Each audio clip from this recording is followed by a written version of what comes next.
हम class 11th का first topic करेंगे सेट्स। सेट्स है क्या? सेट्स आपने डे टू डे लाइफ में देखा होगा। कौन से वर्ड सुनिए सेट्स के? Dinner set, T set, sofa set. मतलब सेट मतलब कुछ चीजें। जैसे अब कोई कहता है सोफा सेट तो आपको याद आ जाता है एक काउच बड़ा होगा, दो कुछ छोटे होंगे। या टी सेट है तो उसमें कुछ कप, सॉसर्स, प्लेट्स ऐसे कुछ होगा। ठीक है, तो वो चीजों को मिला के बनता है सेट्स। तो सेट्स क्या हो गया, जैसे कोई नाम लेते हैं तो आपके सामने वैसी पिक्चर आ जाती है। तो defined shape, well defined object, जिस ऑब्जेक्ट को हम वेल डिफाइन कर सके वो सारी कलेक्शन को हम क्या कहते हैं? सेट्स। तो सेट की डेफिनेशन क्या हो जाएगी? Well defined collection of objects. ये ऑब्जेक्ट्स कुछ भी हो सकते हैं, ठीक है, बुक्स भी हो सकती हैं, सिटीज, रिवर, स्टूडेंट्स, कुछ भी हो सकता है, ठीक है, क्वेश्चंस। तो well defined collection of object, जिन ऑब्जेक्ट्स को हम पूरी तरह से डिफाइन कर सके उसे हम किस कैटेगरी में लेते हैं? सेट्स की। जिनको हम डिफाइन नहीं कर सकते, अब इसमें कौन सी चीजें इंक्लूड नहीं होगी? इसमें आ जाता है जो एब्स्ट्रैक्ट नाउन है। एब्स्ट्रैक्ट नाउन मतलब जो किसी की क्वालिटी बताए, जैसे ऑनेस्टी, ब्यूटी, ठीक है, टैलेंट। तो इस तरह की चीजों को सेट में इंक्लूड नहीं करते, ठीक है। बेस्ट राइटर, बेस्ट प्लेयर, ठीक है, ये चीजें सेट्स में इंक्लूड नहीं होती, ठीक है। अब सेट्स में सेट को लिखने का क्या है? जैसे अब आपके पास एन को लिखते हैं, एन मतलब set of natural number, set of natural number, और वो आपके पास आ जाएगा 1, 2, 3 सो ऑन, ठीक है। फिर आ जाता है W, W for set of whole numbers, वो आ जाएगा 0, 1, 2, 3 एंड सो ऑन। फिर आएगा जी, जी फॉर जेलिन, जेलिन हम कहते हैं इंटीजर्स को, ZHLEN। जेलिन में आएंगे आपके सेट ऑफ ऑल इंटीजर्स,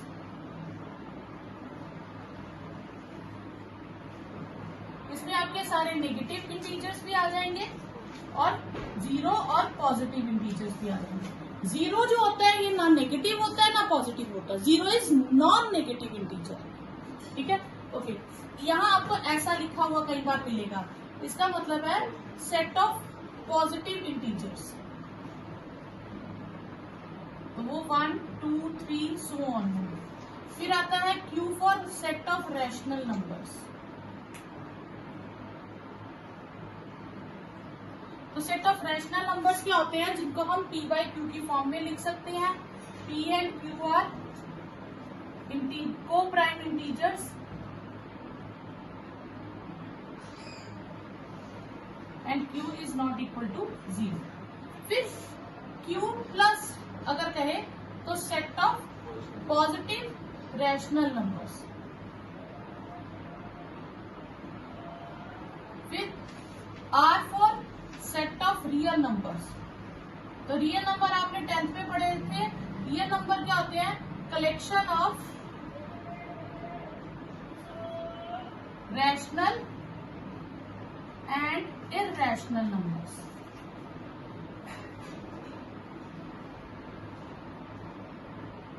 ये हमारे पास क्या होते हैं? Set of real numbers. यानी R प्लस आ जाए तो फिर set of positive real numbers हो जाए।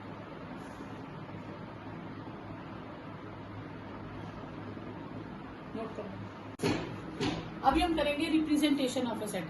रिप्रेजेंटेशन ऑफ सेट दो तरह की होगी, ठीक है। एक होगी हमारे पास रोस्टर फॉर्म और एक होगी हमारे पास सेट बिल्डर फॉर्म, ठीक है। रोस्टर फॉर्म को दो और नाम से लिखते हैं। रोस्टर फॉर्म को इन्यूमरेशन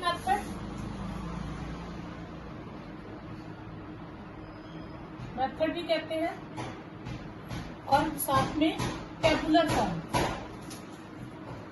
फॉर्म भी कहते हैं, ठीक है। ये तीनों इसी के नाम हैं, रोस्टर फॉर्म, इन्यूमरेशन मेथड या टेबुलर फॉर्म। और सेट बिल्डर को कहते हैं रूल मेथड। अब इन दोनों में फर्क क्या है?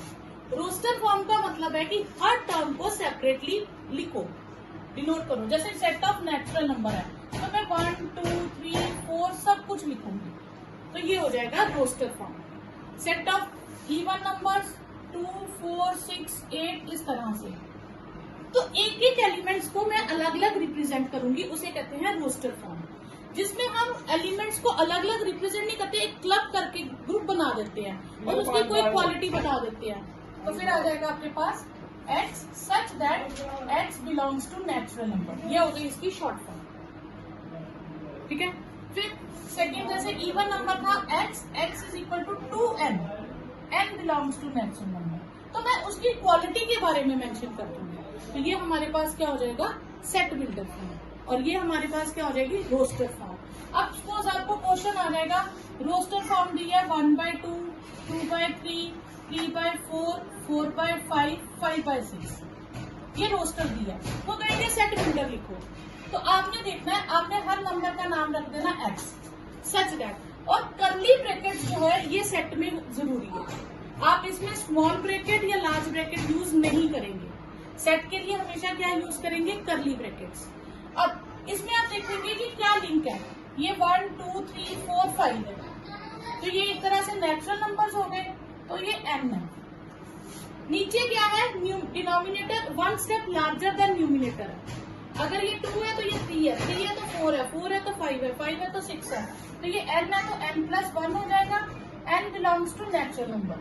अब ये यहाँ पे खत्म हो गया, सो ऑन नहीं है। अगर सो ऑन नहीं है तो मुझे इसको मेंशन करना पड़ेगा ये कितनी लिमिट तक है। तो नेचुरल नंबर कहाँ तक लिए मैंने 5 तक, तो मैं लिख दूंगी n इज लेस देन 6, ठीक है। या इसकी जगह मैं ये भी लिख सकती हूँ n इज लेस देन और इक्वल टू 5, ये भी लिख सकती हूँ। तो एग्जाम में आपको ये ऐसे आ जाएंगे, रोस्टर दी है सेट बिल्डर निकाल लो, सेट बिल्डर दी है roster form. In roster form जब भी हम एलिमेंट्स लिखेंगे, एलिमेंट्स कभी भी रिपीट नहीं होंगे। जैसे सपोज करो आपको एक क्वेश्चन दे देते हैं, वर्ड है ट्रिग्नोमेट्री, ये वर्ड है, कहते हैं इसको सेट्स में लिखो। तो हम सेट्स में जब रोस्टर फॉर्म में लिखते हैं, तो मैंने कहा था हर एलिमेंट को सेपरेट कर देंगे, तो TRIGON, O हम ऑलरेडी लिख चुके हैं, हम रिपीट नहीं करेंगे, MET हम लिख चुके हैं, R लिख चुके हैं, Y, तो ये आ जाएगा, इसकी कौन सी फॉर्म आ जाएगी रोस्टर फॉर्म। तो रोस्टर फॉर्म में आपने कभी भी एलिमेंट्स को रिपीट नहीं करना। अब है first question, the collection of all months of year beginning with J, J से स्टार्ट होने वाले मंथ, जनवरी जून जुलाई, तो ये सेट है, दिस इज अ सेट, ठीक है।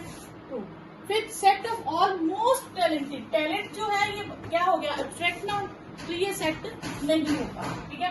फिर बेस्ट क्रिकेटर, ये भी टैलेंट हो गया, ये भी क्या होगा सेट नहीं होगा। A collection of all boys, तो क्लास के सारे बॉयज, ये सेट होगा। Collection of novels written by Munshi Premchand, हम मुंशी प्रेमचंद के लिखे हुए सारे नॉवेल्स को कलेक्ट कर सकते हैं, दिस इज अ सेट। हाँ, यहाँ आ जाता बेस्ट नॉवल, फिर वो सेट नहीं होता। Collection of all even integers, ये भी सेट होगा। Collection of all questions in this chapter, ये भी सेट होगा। और collection of most dangerous animal, तो फिर डेंजर जो है ये उसकी क्वालिटी हो गई, तो ये सेट नहीं होगा। Element of a set, element of a set में एक सेट आपको गिवन है, जैसे सपोज करो 1 2 3 4 एंड 5, तो ये इसके 5 इसके क्या हो गए मेंबर्स या एलिमेंट्स, ठीक है। अब इसके लिए हम सिंबल रखते हैं, एक सिंबल आप याद रखेंगे, सी डाल के बीच से ऐसे लाइन डालनी, हाँ, इसको आप ई नहीं लिख सकते, आप ऐसे ई नहीं लिख सकते, आपको सी के बीच में ही लाइन डालनी है। ये सिंबल है बिलोंग्स टू का, तो ये आ जाएगा, ये सिंबल है बिलोंग्स टू, यानी कि ये तब मेंबर लगाना जो भी सेट का मेंबर होगा उसके लिए बिलोंग्स टू, और ये डजंट बिलोंग टू।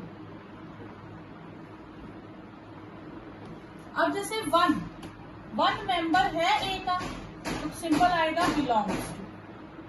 2 मेंबर है तो सिंबल आएगा बिलोंग्स टू। 7 मेंबर नहीं है तो डजंट बिलोंग्स टू। तो ये आ जाता है बिलोंग्स करता है या नहीं करता। अब एक एग्जांपल और देखिए, जैसे सपोज आपको एक सेट दे दिया 1 2 3 4 5 6 7 8 इस तरह से दे दिया, सपोज। तो कॉमास में जो होता है, जैसे ये एक मेंबर है, वन एक मेंबर है, one belongs to A, two एक इंडिविजुअल मेंबर है, two belongs to A, three और फोर मिलके एक मेंबर है, ठीक है। ये जो मेन कर्ली ब्रैकेट्स है, ओके। अब 3, 4 इसका मेंबर है, ठीक है। अगर मैं कहूं कि ओनली 3, तो 3 मेंबर नहीं है। 3 और 4 विद ब्रैकेट एक मेंबर है। बच्चों को यही कंफ्यूजन होती है। आप इतना याद रखिए, जैसे एक गेम की तरह। सपोज करो आपने एक किट्टी डाली है किसी ने, तो 1 एक अकेला मेंबर है। सपोज करो 20,000 की किट्टी थी, तो 1 ने अकेले ने डाली, 2 अकेला मेंबर है, 3 और 4 ने मिलके आधी आधी डाली है, तो ये एक मेंबर काउंट होगा। 5 अकेला मेंबर है, 6, 7 और 8 ने मिलके एक मेंबर है, तो 6 मेंबर नहीं है। अकेला हम कहेंगे 6 है, तो नहीं है। 6, 7, 8 मिलके एक मेंबर है, तो मैं लिखूंगी 6, 7, 8 with curly brackets is a member of A, ठीक है। अगर मुझे कहें 6 और 7 विद कर्ली ब्रैकेट मेंबर है, तो नहीं, 6 और 7 मेंबर नहीं है, ठीक है। 3 और 4 दोनों मिलके मेंबर है। अगर कहें 1 और सपोज करो 5 विद ब्रैकेट मेंबर है, तो ये मेंबर नहीं है, क्योंकि ये 2 मेंबर्स हैं, ठीक है। और ये इंडिविजुअल मेंबर है। मेंबर के ऊपर हम अलग से ब्रैकेट नहीं डालते। ये जो 2 ब्रैकेट्स है, ये 2 ब्रैकेट्स अगर मैं हटा दूं जो सेट की ब्रैकेट थी, अब ये जो बचे हुए कॉमर्स में चीजें हैं, ये अलग अलग मेंबर है, ठीक है। 1 सेपरेट मेंबर है, 5 सेपरेट मेंबर है। 1 और 5 को एक ब्रैकेट में नहीं डालेंगे मेंबर के लिए, आगे सबसेट के लिए डालेंगे, लेकिन मेंबर्स के लिए नहीं डालेंगे। ये हो गया मेंबर्स। सेकंड क्वेश्चन, ए में मेंबर है 1, 2, 3, 4, 5, 6, 5 मेंबर होगा तो बिलोंग करेगा। 8 मेंबर नहीं है, डजंट बिलोंग। 0 मेंबर नहीं है, डजंट बिलोंग। 4 मेंबर है, बिलोंग करेगा। 2 मेंबर है, बिलोंग करेगा। 10 मेंबर नहीं है, तो doesn't belong. Okay, third question है, x इज एन इंटीजर और -3 से ग्रेटर देन और इक्वल टू होना चाहिए, बट लेस देन 7। तो -3 भी इंक्लूड होगा, -2, -1, 0, 1, 2, 3, 4, 5, 6। लेस देन 7 है, इसलिए 7 इंक्लूड नहीं होगा। नेचुरल नंबर लेस देन 6 कौन कौन से होंगे? 1, 2, 3, 4, 5। फिर 2 digit numbers, sum of digits is 8, तो 2 डिजिट में 1 विद 7, 17 का टोटल है। तो एक इधर से बढ़ाते जाओ, एक इधर से कम करते जाओ। 26, 35, 44, 53, 62, 71 और 80। Clear? Okay, prime number which are divisor of 16, तो 2 प्राइम नंबर, 3 प्राइम नंबर जो 60 को डिवाइड करता है, और 5 बस यही 60 को डिवाइड करते हैं। ऑल लेटर्स, फिर ट्रिग्नोमेट्री का मैंने अभी बताया था, TRIGON, ओ नहीं लिखेंगे, ME, T लिख दिया, R लिख दिया, Y, क्योंकि सेट्स में हम लेटर्स रिपीट नहीं करेंगे। तो बेटर के लिए क्या आएगा? BETR, ये आपका रोस्टर फॉर्म दिया और सेट बिल्डर में लिखो। अब आप इन नंबर्स में देखो क्या स्पेशल है, ये सारे 3 के मल्टीपल्स हैं, तो मैं लिखूंगी हर नंबर के लिए सेट बिल्डर को x से लिखते हैं, x such that x is 3n। n natural number है और n कहाँ तक है? 5 से कम। क्यों? इसको आप लिख सकते हो 3 into 1, 3 into 2, 3 into 3, 3 into 4, तो 4 5 से कम ही हुआ, ठीक है। सेकंड पार्ट है, सेकंड पार्ट है आपके पास 2, 4, 8, 16, 4, 8, 16 एंड 32, तो इसको मैं लिख सकती हूँ 2 power 1, 2 power 2, 2 power 3, 2 power 4, 2 power 5। अब आप यहाँ पे ध्यान देंगे, हर नंबर के लिए हम x लिख देंगे, जो चीज सेम है उसको सेम रहने देंगे, बेस सबका सेम है तो बेस 2 ही रहेगा। पावर में क्या आ जाएगा? n, जो चेंज हो रहा है। n नेचुरल नंबर है और n कहाँ तक है? 6 से कम है। क्लियर? थर्ड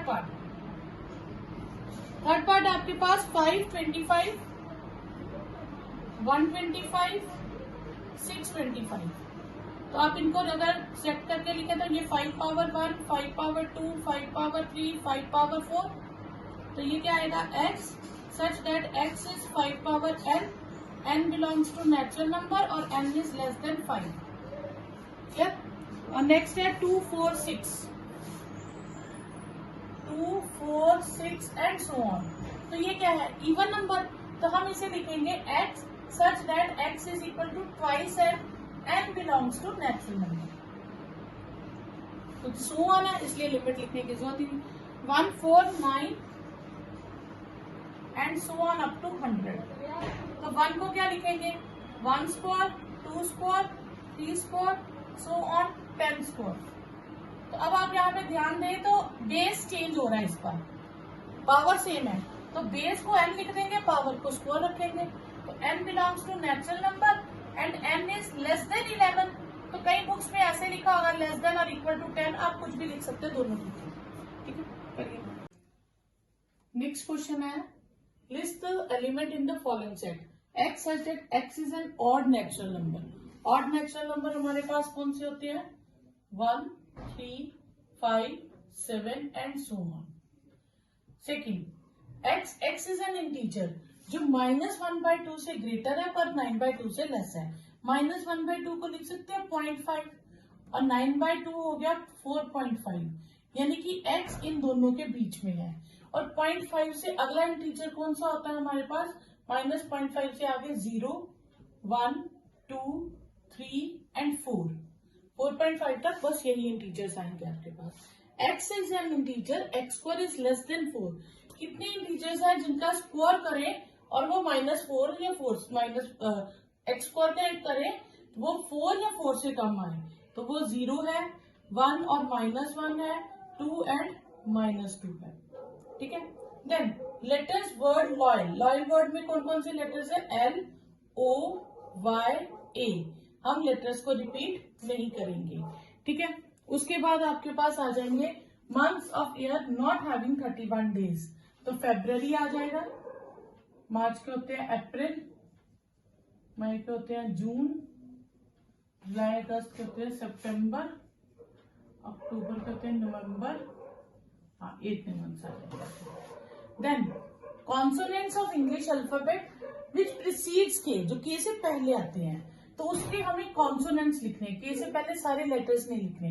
ए वॉवल है वो नहीं लिखेंगे, बी सी डी, ई वॉवल है वो नहीं लिखेंगे, एफ जी एच आई नहीं लिखेंगे, जे, बस इतने लेटर्स आपके पास आ जाएंगे। नेक्स्ट है हमारे पास मैच द फॉलोइंग 1, 2, 3, 6, 2, 3, MATHEICS और 1, 3, 5, 7, 9, इनको मैच करेंगे। इसमें ऑप्शन है x is a prime number and divisor of 6। तो इसमें क्या खासियत है? एक तो वो प्राइम होना चाहिए और एक 6 का डिविजिबल होना चाहिए। इसमें 6 है, ये प्राइम नहीं है, 1 प्राइम नहीं है। कौन आया? 2, 3। ठीक है, तो एक इसका आंसर हो गया सेकंड का, क्योंकि 2 और 3 प्राइम भी है और ये 6 को डिवाइड भी करते हैं। फिर odd natural number less than 10, odd natural number less than 10 ये हो गया, तो फोर्थ का आंसर हो गया, मैच कर गया B. Then x is a natural number divisor of 6। तो नेचुरल नंबर जो 6 को डिवाइड करते हैं वो है ये, तो यानी कि ये मैच कर गया, फर्स्ट मैच कर गया हमारे सी के साथ। ठीक है, और mathematics letter word third match कर गया हमारा बी के साथ। तो ये आपका आंसर होगा।